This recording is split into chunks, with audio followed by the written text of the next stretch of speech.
slow up, no I don't take shit. I got no love for the fakeness. If you wanna play tough and wanna hate this, I'll always show up. I don't ever slow up, no I don't. It was 11 p.m. and I was on my way home after a late shift. The drizzle outside was steady, forcing my windshield wipers to keep up a rhythmic sway. I drove cautiously through the quiet, narrow streets that led to my subdivision, the freeway already behind me. My eyes felt heavy, and I blinked often to stay awake, my tired mind begging for sleep. Then it happened. Out of nowhere, a blinding lightning bolt struck a transformer on a telephone pole right in front of me. The world turned into a deafening flash of light and sound. Sparks rained down, bouncing off my windshield with sharp, metallic pings. My hair stood on end, and my shirt clung tightly to my arms from the sudden static charge. It was so close, I could feel the raw, electric force of it, as if the storm itself had reached out to grab me. I slammed on the brakes, the car skidding slightly on the wet road before coming to a stop. The blinding light faded quickly, but my heart pounded in my chest, loud and unrelenting. I sat there in the middle of the deserted street, trying to shake off the shock. My breathing came in shallow gasps, but something felt off. The explosion had been huge, the lightning so close that my nerves were still humming. Yet there was no thunder, not even a faint rumble. My mind reeled at the unnatural silence. I had experienced lightning strikes before, even from far away, and the thunder always came crashing right after. Not tonight. I continued driving cautiously, every nerve on edge. The rain seemed lighter now, but the silence outside felt heavier. My headlights illuminated the damp asphalt ahead, broken only by the occasional glint of raindrops. Then I saw him. At first, he was just a shadow on the side of the road, barely visible under the flickering streetlights. As I got closer, his shape became clearer, a man standing perfectly still. He wore a long coat, dark and drenched, and his face was hidden under the brim of a hat. Something about him made my stomach twist. He wasn't walking or seeking shelter from the rain. He was just standing there, facing the street, watching. I drove past him, my fingers tightening on the steering wheel. I glanced in the rearview mirror and saw him turn his head slightly, following my car with his gaze. The road ahead seemed darker now. Another flicker of lightning lit up the sky, but it was faint, and again there was no thunder. I felt an irrational urge to drive faster, to put more distance between myself and that man. I turned into my subdivision, relieved to see the familiar street signs and rows of houses. Their warm porch lights glowed faintly through the mist. But as I pulled into my driveway, a chill crept over me. There, at the end of the street, just barely visible under the dim street lamp, stood the man. I froze, staring at him through the windshield. How had he gotten here so quickly? I had been driving, and he had been on foot. It didn't make sense. My heartbeat thudded in my ears, loud and erratic. Shaking off the unease, I locked the car and hurried inside, my wet shoes squeaking against the tiled entryway. The house felt unnaturally quiet, the ticking of the kitchen clock the only sound. I double-checked the front door lock before peering through the curtains. The street was empty. As I turned to switch off the hallway light, I caught movement from the corner of my eye. I whipped around, heart racing. Nothing. I tried to calm myself. It had been a long, exhausting day, and the close lightning strike had rattled me more than I realized. I decided to head upstairs, shower, and get some rest. Halfway up the stairs, I heard it, a faint creak like a floorboard settling. I froze. The sound had come from the living room. Slowly, I turned my head to look back down the stairs, my pulse hammering. The darkness at the bottom seemed impenetrable, heavier than it should have been. I strained my ears, but all I could hear was the rain tapping softly against the windows. "Hello," I called out, but no response. I stood there unsure what to do. Every instinct told me to lock myself in my bedroom and call someone. But who? The police? What would I say? That a man I saw on the road might have followed me home? It sounded ridiculous. I climbed the last few steps, quickly locking my bedroom door behind me. The room felt safe, at least for now. I grabbed my phone from the nightstand and hesitated before dialing the police. But then a shadow passed by my bedroom window. I could feel my breath hitch as I dropped to the floor. My house had no balcony, and no way for anyone to reach the second floor from outside. Yet the shadow had moved across the glass like someone standing there. Terrified, I said into the phone, "There's someone outside my house." The police arrived within minutes. I stayed locked in my room, gripping the lamp like a weapon. When they called out to me, I ran downstairs and unlocked the door. And there he was. The man stood quietly at the edge of the yard, his coat soaked from the rain, his hat hiding his face. The police shouted at him to stop and get on the ground. He didn't move. One officer stepped closer, hand on his holstered weapon. That's when the man finally raised his hands and complied. I watched as they cuffed him and led him to the patrol car. His head turned slightly toward me, just enough for me to see the faintest hint of a smile before he disappeared into the back seat. Later, the police informed me they had no explanation for why he was there or what he wanted. He wasn't carrying any weapons, tools, or items to suggest robbery or harm. He said nothing during the questioning. I don't know why he followed me or what he intended to do. Before we dive into the next story, if you're visiting our channel for the first time, don't forget to hit the subscribe button and turn on the bell icon to stay updated with our upcoming scary stories. Your support means the world to us, so please share these stories with your friends and family. Thanks.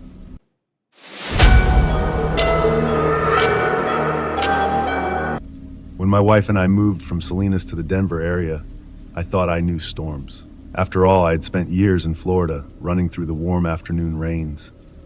But nothing could prepare me for the storms of Colorado. They were fierce and loud, and sometimes they felt alive. Colorado's storms came almost daily from late spring through early fall. Cold air from Canada crashed into warm air from Mexico, and the Rocky Mountains seemed to pull the chaos right overhead. The sky would darken, and the mountains would vanish behind rolling clouds.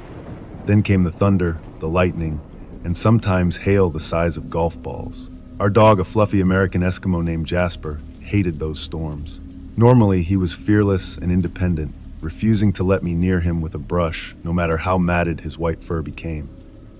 But when the storms began, he turned into a trembling shadow at my feet. One stormy afternoon, I discovered that brushing Jasper during the thunder calmed him. His growls quieted, and he would sit still, letting me comb through his thick coat. It became a strange routine for us. Jasper trembling under the table while I brushed him, the windows rattling with every crack of thunder. But there was one storm I'll never forget. It started like any other, with dark clouds rolling in and the wind picking up. I had just finished work for the day and was standing on the back porch, watching the trees bend and sway under the gusts. Jasper was already at my feet, pawing at my leg. The first lightning bolt struck somewhere close, illuminating the yard in a white flash. The loud crack that followed sent Jasper scrambling into the house. I stayed outside a moment longer, drawn to the storm's power. Across the field behind our house, a figure stood. At first, I thought it was a tree, but as the lightning lit up the sky again, the outline became clear. It was tall, too tall for a person, and unnaturally thin. The head tilted slightly, as if it were watching me. I stepped back into the house, locking the door behind me. "Jasper," I called, but he was already under the table, whimpering. I tried to shake off the unease and grabbed his brush. He let me groom him as the storm raged on, the brushing a comfort to both of us. A few minutes later, the power went out. The house fell into darkness, except for the occasional flash of lightning through the windows. I grabbed a flashlight and lit a few candles. Jasper pressed closer to me, his whimpers growing louder. I glanced outside. The figure was gone. Relief washed over me. Maybe it had been a trick of the light, a shadow cast by a tree swaying in the wind. I told myself I was imagining things and focused on Jasper. But then came the knock. It was faint at first, barely audible over the storm. I froze listening. The knock came again, louder this time, from the back door. Jasper growled a low, guttural sound I had never heard from him before. "Hello," I called, my voice shaking. No answer. I grabbed a kitchen knife and edged toward the back door. The porch light was out, but the lightning illuminated the yard in brief, harsh flashes. No one was there. Another knock, louder and more insistent, this time from the front door. My heart pounded as I turned, clutching the knife tightly. The storm outside seemed to grow angrier. The wind howled and the windows rattled as if something or someone was trying to get in. I crept to the front door, peering through the peephole. Nothing. But Jasper barked wildly, his eyes fixed on the window. I turned to look, and my stomach dropped. The figure was back, standing just beyond the glass. Its outline was sharper now, more defined. The lightning illuminated long, spindly arms and a featureless face. It didn't move, but I could feel its gaze. "Get out!" I shouted, slamming the blinds shut. The next few minutes were a blur. I locked every door and window, my hands shaking. The figure never moved closer, but its presence was suffocating, pressing down on the house like the storm itself. Then, as quickly as it had started, the storm began to calm. The thunder grew distant, and the rain softened. I dared to look outside again. The figure was gone. Relief was short-lived. When I turned back into the living room, I saw muddy footprints on the floor. They led from the back door to the table where Jasper now cowered. The door was locked, but someone or something had been inside. Panic set in. I grabbed Jasper and a flashlight and barricaded us in the bedroom. The night dragged on, every creak of the house making my heart race. I stayed awake, clutching the knife, until the first light of dawn broke through the windows. The next day I found no sign of forced entry, no broken locks or open windows.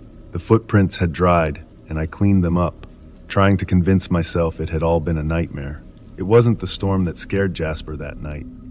It was something else, something I couldn't explain. To this day, I don't stay outside during thunderstorms.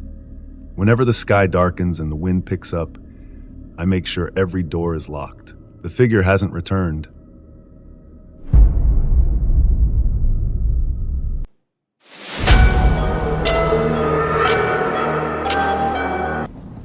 In 2004, not long after moving to Florida, I found myself home alone during one of the scariest nights of my life. Hurricane Charlie was on its way, and the news was full of dire warnings. My wife had left a day earlier to stay with her family up north, but I decided to stay behind to protect the house. At the time, I didn't realize how unnerving being alone during a storm like that could be. The preparation was chaos. For days, the news was filled with stories of frantic shoppers emptying stores of essentials like water, batteries, and plywood. By the time I got around to stocking up, there wasn't much left. I managed to grab some candles, a couple of flashlights, and a few cans of food. Plywood, forget it. That had been gone in hours. With no way to properly board up the windows, I did what I could, taping them and hoping they would hold. The air was thick with tension, and I couldn't shake the uneasy feeling that something was going to go wrong. That night, the storm arrived in full force. The wind howled, bending the trees outside like they were made of rubber. Rain lashed against the windows, sounding like a drumbeat that wouldn't stop. Thunder rolled across the sky, each rumble seeming louder than the last. The power went out around 8 p.m., leaving me in near darkness, with only the flickering candlelight to push back the shadows. I wasn't scared at first. I told myself it was just another storm. Florida gets them all the time, right? But as the night wore on, something changed. The wind's howl took on an almost human quality, like distant wailing. Every creak of the house felt magnified, each noise sending shivers down my spine. And then I heard it. It started as a faint sound, almost drowned out by the storm. At first I thought it was just the wind, but it came again, a low, moaning noise, like someone in pain. It didn't sound like anything natural. My heart skipped a beat. I froze, straining to hear over the storm. The sound came again, louder this time, and it seemed to be coming from somewhere inside the house. I grabbed the flashlight and swept the beam across the room. Shadows danced on the walls, but everything looked as it should. My rational side told me it was just my imagination, amplified by the storm and the isolation. But I couldn't shake the feeling that I wasn't alone. The noise came again, now unmistakably close. It sounded like it was coming from the kitchen. My hands trembled as I crept toward the door. I told myself I was being ridiculous. There was no one here but me. Still, I couldn't stop the wave of dread washing over me. The kitchen was dark, the faint glow of the flashlight revealing nothing unusual. The sound had stopped. I stood there for a long moment, waiting, listening. Just as I was about to convince myself it had all been in my head, there was a loud thump from upstairs. I nearly dropped the flashlight. My throat went dry, and my pulse thundered in my ears. I didn't want to go upstairs. Every instinct screamed at me to stay where I was, but I couldn't ignore it. I had to know. The stairs creaked under my weight as I climbed, each step feeling heavier than the last. At the top, I paused, shining the flashlight down the hallway. The door to the guest room was ajar, swaying slightly as though someone had just passed through it. My stomach churned. I was certain I'd closed all the doors before the storm hit. I took a deep breath and pushed the door open. The room was empty, nothing out of place, nothing to explain the sound. I checked the closet and under the bed, nothing. My shoulders sagged with relief, but it was short-lived. As I turned to leave, the sound came again, this time directly behind me. I whipped around, the flashlight shaking in my hand. The beam illuminated the corner of the room, but there was nothing there, just an empty corner and the steady drip of water from a leak in the ceiling. I bolted downstairs, my heart pounding. Back in the living room, I sat on the couch, clutching the flashlight like a lifeline. The storm outside raged on, but the house was eerily silent. Too silent, I couldn't even hear the usual creaks and groans of the house settling. Minutes felt like hours as I sat there, trying to make sense of what I'd heard. Was it the wind? The storm? Is my own mind playing tricks on me? Just as I started to calm down, a sudden bang echoed through the house. It sounded like the front door slamming shut. I leaped to my feet, the flashlight beam darting wildly as I rushed to the door. It was still locked, the deadbolt firmly in place. No one could have come in, yet the sound had been unmistakable. I opened the door and shone the light outside. The porch was empty, the storm raging unabated. I shut the door and leaned against it, my breath coming in shallow gasps. That's when I noticed something that made my blood run cold. On the floor just inside the door were wet footprints leading into the house. I followed them, my legs feeling like lead. They led to the middle of the living room and then stopped. Just stopped. There was no sign of anyone, no trail leading away. The rest of the night passed in a haze of fear and confusion. The strange noises stopped, but I couldn't shake the feeling that I was being watched. I sat on the couch, clutching the flashlight until the first light of dawn broke through the storm clouds. When the storm finally passed, I searched the house from top to bottom. There was no sign of an intruder, no explanation for the noises or the footprints. To this day, I have no idea what happened that night. All I know is that I was alone, or at least I thought I was, and I've never felt fear like that again.